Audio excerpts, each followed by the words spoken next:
Oke, kita mulai dengan sebuah cerita yang menarik nih dari dunia perbankan Indonesia. BBRI, bank terbesar di negara kita, baru aja ngeluarin laporan keuangan yang jujur aja bikin kaget. Labanya turun. Tapi ada sebuah laporan riset yang bilang, tunggu dulu, ini justru pertanda bagus. Nah loh, kok bisa? Yuk kita bedah bareng-bareng. Ini dia nih pertanyaan besarnya. Gimana ceritanya bank segede dan sestabil BRI tiba-tiba labanya anjlok? Ini bukan penurunan kecil loh. Nah, laporan yang kita bahas ini coba ngasih jawaban yang cukup mengejutkan. Dan ini angkanya, minus 9,1% untuk laba bersih di kuartal 3 2025. Kalau lihat sekilas, wah ini kayaknya berita buruk ya. Tapi, tunggu dulu. Menurut laporan ini, cerita di balik angka ini jauh lebih dalam dan menarik dari yang kita kira. Oke, ternyata penurunan laba ini bukan kecelakaan, bukan karena bisnisnya lesu, sama sekali bukan. Analisis ini menyebutnya sebagai pembersihan finansial besar-besaran, jadi ini sengaja dilakukan. Ibaratnya, mereka lagi bersih-bersih rumah, biar nanti lebih nyaman ditinggali. Biar ngerti, kita perlu kenalan sama satu istilah kunci, provisi. Gampangnya gini deh, provisi itu kayak uang yang disisihkan bank buat jaga-jaga kalau ada kredit macet. Nah, makin banyak uang yang disisihkan, ya otomatis laba yang dicatat saat itu jadi kelihatan lebih kecil. Dan ya, itulah yang persis dilakukan BRI. Nah, ini dia poin utamanya. Laporan ini bilang BRI itu lagi pakai strategi front loading. Bayangin aja kayak minum obat pahit sekaligus di awal biar cepat sembuh. Mereka sengaja nyisihin dana gede-gedean sekarang buat beresin sisa-sisa kredit macet dari zaman pandemi dan pinjaman-pinjaman yang kurang oke dari tahun 2023. Jadi bebannya diambil semua di depan. Jadi ini soal pertukaran strategis. Mereka rela mengorbankan laba di 2025 supaya apa? Supaya neraca keuangan mereka jadi jauh lebih bersih dan sehat. Ini kayak membangun fondasi rumah yang super kokoh. Mungkin pas bangunannya berantakan, tapi setelah jadi, wah, siap buat tumbuh tinggi di tahun-tahun berikutnya. Oke, jadi rumahnya udah dibersihkan. Terus apa rencana selanjutnya? Nah, disinilah laporan ini jadi menarik. Mereka mengidentifikasi ada 3 pilar utama yang bakal jadi mesin jetnya BRI buat 10 tahun ke depan. Jadi ada 3 pilar nih. Pertama, kekuatan mereka buat nentuin harga pinjaman, alias cuannya tebel. Kedua, ini yang paling keren menurut saya, sinergi ultramikro.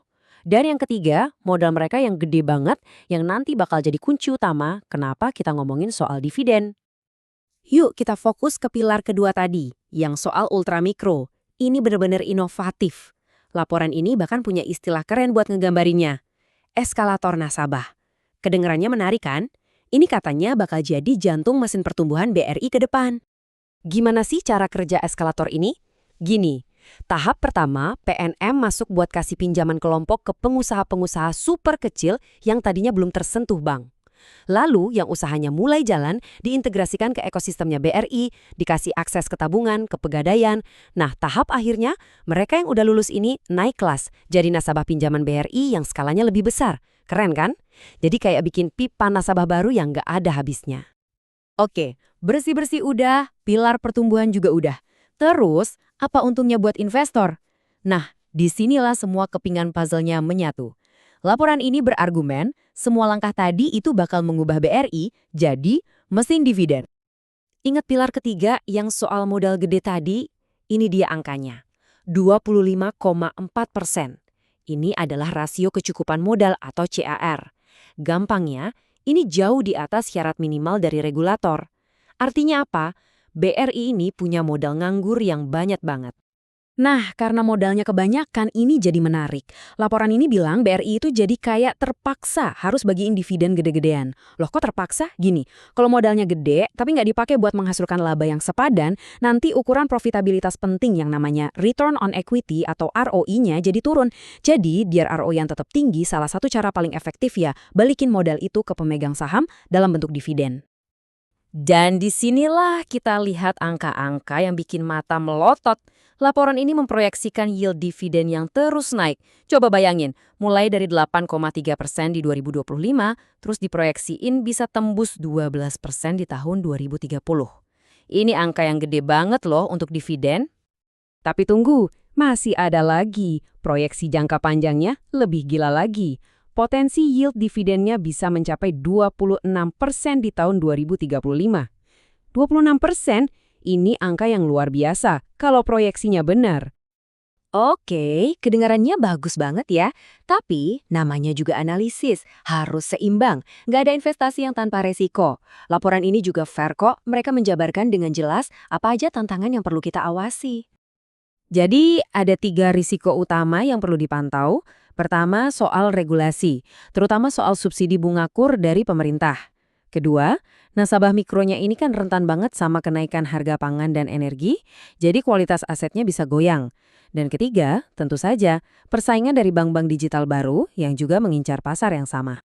Baik, jadi gimana kita merangkum semua ini? Intinya, tesis investasi dari laporan ini adalah rasa sakit jangka pendek yang dialami BBRI sekarang justru membuka sebuah peluang jangka panjang yang sangat menarik. Kuncinya ada di valuasi alias harganya sekarang. Saat ini harga saham BBRI itu sekitar 1,77 kali nilai bukunya. Kalau kita bandingkan sama rata-rata 5 tahun terakhir yang ada di angka 2,4 kali, ya ini artinya lagi didiskon lumayan besar, menurut analisis ini loh ya. Jadi bottom line-nya apa? Laporan ini menyimpulkan kalau BBRI itu cocok jadi core holding atau saham inti di portofolio. Kenapa? Karena yield dividennya yang tinggi itu dianggap sebagai margin of safety atau bumper pengaman. Kalaupun harganya turun, investor tetap dapat pemasukan dari dividen. Dan kita tutup pembahasan ini dengan sebuah pertanyaan besar yang jadi inti dari laporan ini. Apakah sandungan sementara yang dialami BBRI sekarang ini justru merupakan sebuah peluang sekali dalam 1 dekade? Laporan ini sudah menyajikan data dan argumennya. Tentu saja, keputusan akhir ada di tangan masing-masing.